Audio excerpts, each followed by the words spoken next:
Hi hello ಎಲ್ಲರಿಗೂ ನಮಸ್ಕಾರ. ಎಲ್ಲ ಕರ್ನಾಟಕ ಜನತೆಗೆ ನಾನು ಮಾಡುವ ನಮಸ್ಕಾರಗಳು.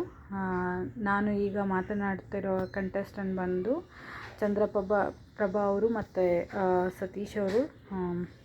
ಮೇ ಬಿ ನಾನು ಡಾಗ್ ಸತೀಶ್ ಅಂತ ಕರೆಯೋದಿಲ್ಲ. ಮೇ ಬಿ ಅವ್ರಿಗೆ negative or he doesn't like to be called as dog Satish ಅನಿಸುತ್ತೆ. ಅವ್ರ ವೃತ್ತಿ ಆದ್ರೂ he doesn't want. But yeah, so Chandraprabha ಮತ್ತು ಸತೀಶ್ ಅವರ ಕಾಂಬಿನೇಷನ್ ಅಂತೂ ತುಂಬ, ಅವ್ರದ್ದು ಎಂಟರ್ಟೈನ್ಮೆಂಟ್ ಅವರು ಆ್ಯಂಗಲಲ್ಲಿ ತೊಗೊಂಡು ಹೋದರೆ ಇನ್ನೂ ಚೆನ್ನಾಗಿರುತ್ತೆ. ಆಲ್ರೆಡಿ ಸ್ವಲ್ಪ ಸ್ಟಾರ್ಟಿಂಗ್ ವೀಕಲ್ಲಿ I could feel that okay, ಇವರಿಬ್ಬರು ಪೇರ್ ತುಂಬ ಚೆನ್ನಾಗಿದೆ, ಸಂತು ಪಂತು ಥರ ಲಾಸ್ಟ್ ಟೈಮ್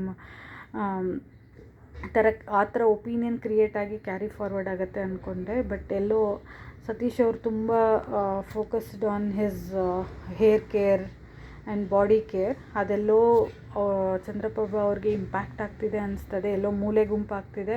ಆ ಫ್ರಸ್ಟ್ರೇಷನಲ್ಲಿ ಅವ್ರಿಗೆ ಎಂಟರ್ಟೈನ್ಮೆಂಟ್ ಫ್ಯಾಕ್ಟರ್ ಅನ್ನೋದು ಹೊರಗೆ ಬರ್ತಿಲ್ಲ ಅನಿಸ್ತಿದೆ. ಮೇ ಬಿ ಅವರು ಕೂತು ಮಾತಾಡಿ ಯಾವುದೋ ಒಂದು ಆ್ಯಂಗಲಲ್ಲಿ ಓಪನ್ ಅಪ್ ಆಗಿ ಇನ್ನೂ ಸ್ವಲ್ಪ ಫನ್ ಫ್ಯಾಕ್ಟರ್ ಜಾಸ್ತಿ ಮಾಡಿದ್ರೆ ಅವ್ರಿಗೆ ಪ್ಲಸ್ ಆಗುತ್ತೆ. ಇಲ್ಲಾಂದರೆ ಅವ್ರಿಗೂ ಹೋಗೋ ದಿನದಲ್ಲಿ ತುಂಬ ಕಷ್ಟ ಆಗ್ಬೋದು ಅಂತ ನನ್ನ ಅಭಿಪ್ರಾಯ. ಬಟ್ ಟಾಸ್ಕಲ್ಲಿ ಚೆನ್ನಾಗೇ ಮಾಡ್ತಿದ್ದಾರೆ. ಬಟ್ ಸತೀಶ್ ಅವರು ಅವ್ರ ಒಪಿನಿಯನ್ ಹೇಳೋದು ಹೇಳ್ತಿದ್ದಾರೆ, ಚಂದ್ರಪ್ರಭಾ ಅವರು ಹೇಳೋ ಒಪಿನಿಯನ್ ಹೇಳ್ತಿದ್ದಾರೆ.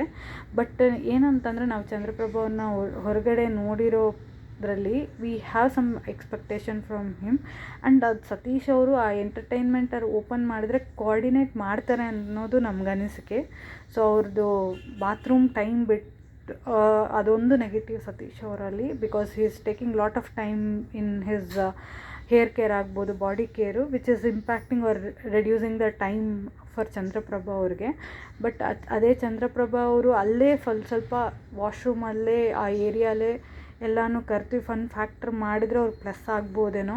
ಬಿಕಾಸ್ ಟೈಮ್ ಈಸ್ ಪ್ರೀಷಿಯಸ್ ಅಂದಂಗೆ ಅವರು ಅಪರ್ಚುನಿಟಿಗೆ ವೆಯ್ಟ್ ಮಾಡ್ಕೊತ ಹೋದರೆ ವೀಕ್ಸೇ ಆಗೋಗುತ್ತೆ, ಅವ್ರಿಗೆ ಕಷ್ಟ ಆಗ್ಬೋದು ಅಂತ ನನ್ನ ಅಭಿಪ್ರಾಯ. ಬಟ್ ಇಬ್ಬರದು ಎಂಟರ್ಟೈನ್ಮೆಂಟ್ ಆ್ಯಂಗಲ್ ಅನ್ನೋದು ಓಪನ್ ಅಪ್ ಆದರೆ it will be good to watch ಅಂತ ನನ್ನ ಅಭಿಪ್ರಾಯ. ನಿಮಗೂ ಅದೇ ಅಭಿಪ್ರಾಯ ಇದ್ದರೆ ಕಮೆಂಟ್ ಮಾಡಿ, ಬೇರೆ ಆಗಿದ್ದಲ್ಲೂ ಕಮೆಂಟ್ ಮಾಡಿ, ಇಷ್ಟ ಆಗಿದ್ದಲ್ಲಿ ಶೇರ್ ಮಾಡಿ. ಥ್ಯಾಂಕ್ ಯು, ಧನ್ಯವಾದಗಳು.